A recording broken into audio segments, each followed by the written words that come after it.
Hi, FreightWaves fans and friends. Welcome to Monday. Hope you don't have the Monday blues because we're bringing it to you. Fresh takes right now, FreightWaves Now, coming at you live. So thanks for tuning in. As always, we're visited today by Nick Austin, our chief meteorologist, telling us what in the world's going on around at least the United States. And then we're going to talk to Zach Strickland, the Sultan of Sonar, playing a little bit of opposite world with us about the, what is happening in the markets right now, going inbound with his emphasis. So we'll check out what he means by all that. It's been a wild weekend in a lot of ways. May your favorite football team have won. Unlike Nick Austin, Eagles fan, I am so sorry, but at least it wasn't weather related. That's true.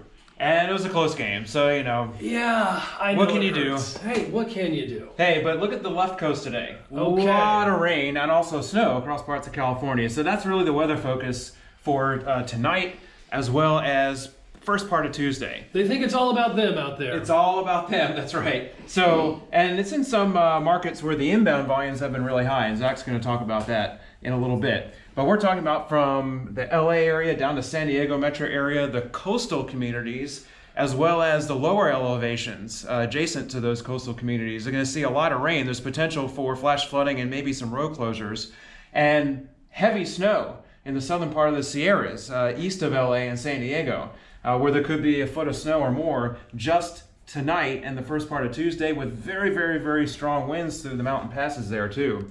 That's Kern County and some of those surrounding areas in those mountains. So the winds could be up to 60 or 70 miles per hour. So a lot of just really bad weather for trying to move freight in or out of those areas. But that's the main problem for tonight and the first part of Tuesday, so for early this week.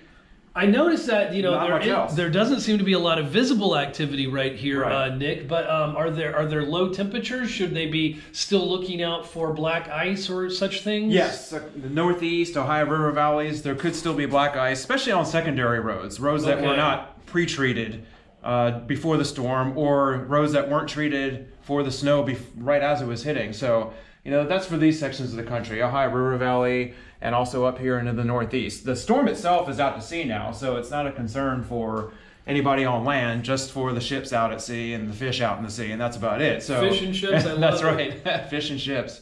So the rest of the country is really quiet today. The main focal point is California. They're going to get hit with another much, much worse storm later in the week. So we'll be talking about that on FreightWaves Now later on down the road this week. All right. Well, thank you, Nick Austin, bringing it to us.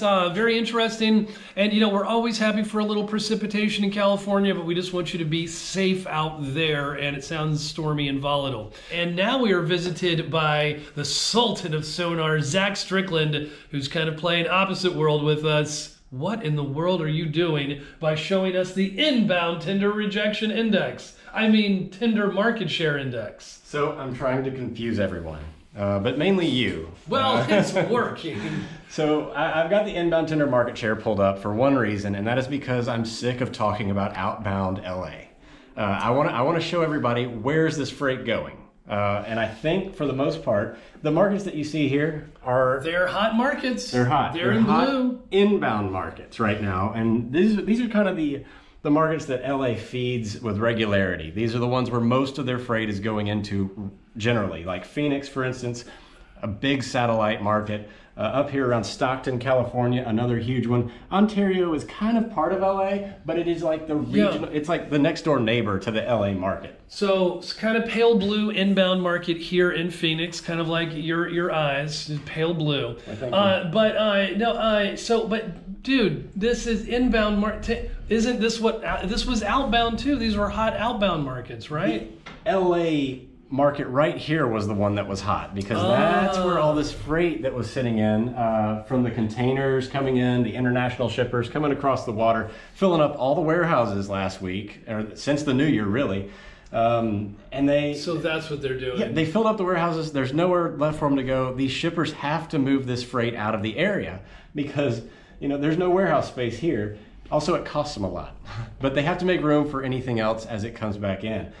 These are the easiest areas to go to with warehousing space. So that's why the inbound market share is so important here, because if I'm a carrier and I'm thinking, oh, LA is super hot, Well, it is super hot, but it's super hot regionally, not necessarily like going across the country. So it's not like one of those times where I want to say, hey man, I need to get into LA from Atlanta, and go all the way across the country to move, a quick day trip. Are these normally inbound markets, or are they typically outbound?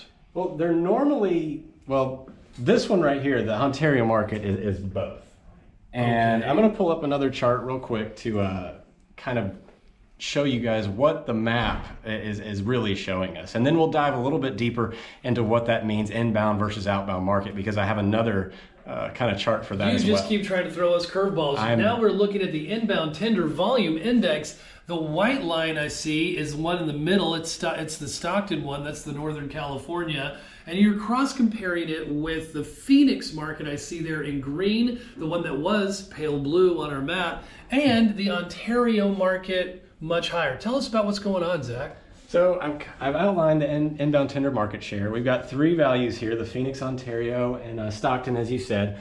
The thing that I kind of found interesting is this big jump across the ravine of the holiday, if you will. This is Christmas and New Year's where volume kind of dies off, just like it does on the outbound side. Important to note, this is still the inbound. So you see these big, giant increases. This is all pre-Christmas. This is right after Thanksgiving, and kind of the lead in to the holiday. They were bringing it in a lot. Then we have our trough. Now we're crossing and then all of a the sudden, ravine. it's crazy though that they wait until after New Year to kind of just say, you know what, we need to move all this stuff and get it going. And so it just piles into LA and then goes out into these markets. Now, I know that the Chinese New Year is still a few weeks away officially, but does this have anything to do with that? It may have a little bit to do with the Chinese New Year. The interesting thing that we're going to be watching is some of this inbound port activity as we get closer to Chinese New Year. We're going to have our first kind of, whiff of another kind of peak container season as people kind of pull things in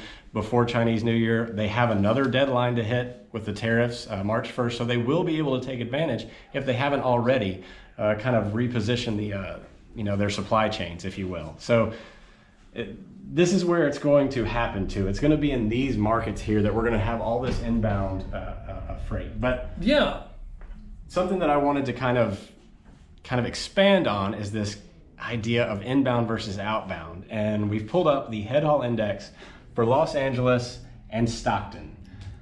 Okay, this is a really interesting graph that you're pulling up. Now, a headhaul market, as I understand, because I'm still trying to get my head around the opposite world that you're playing.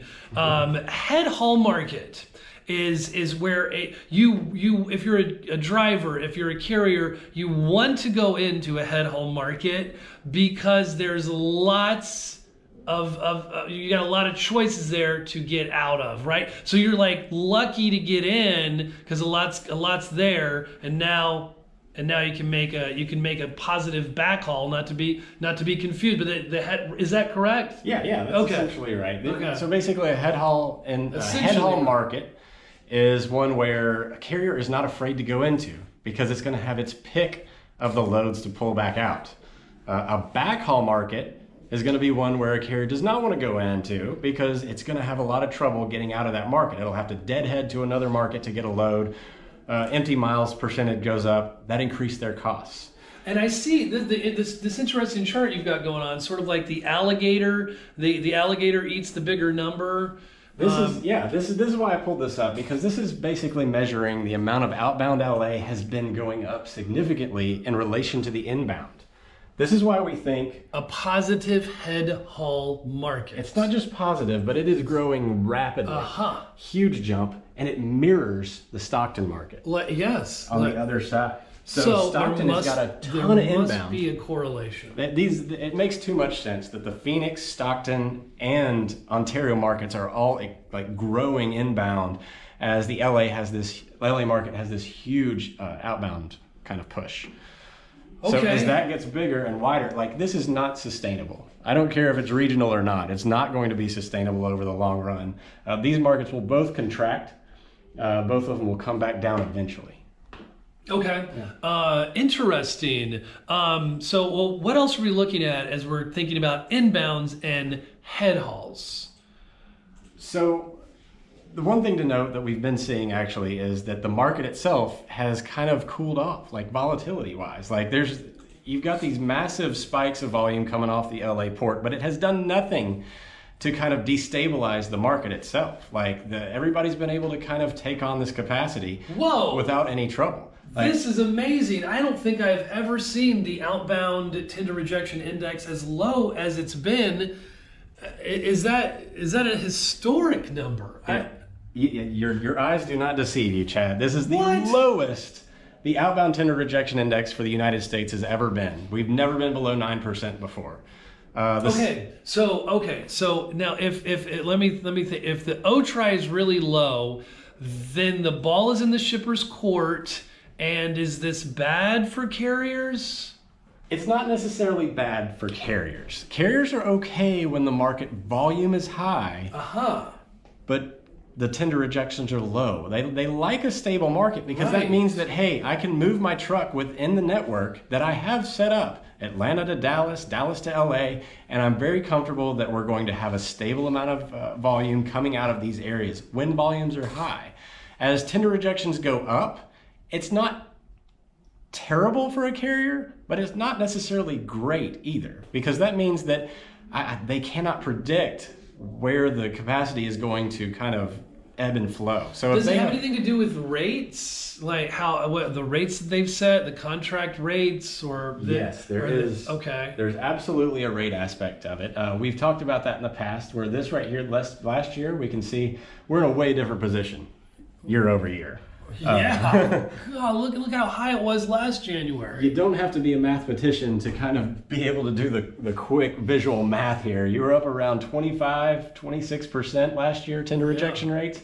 Now we're down below 9. This was due to a bunch of outdated contracts that Taxes. They had. You had all sorts of stuff. Pre-tariffs.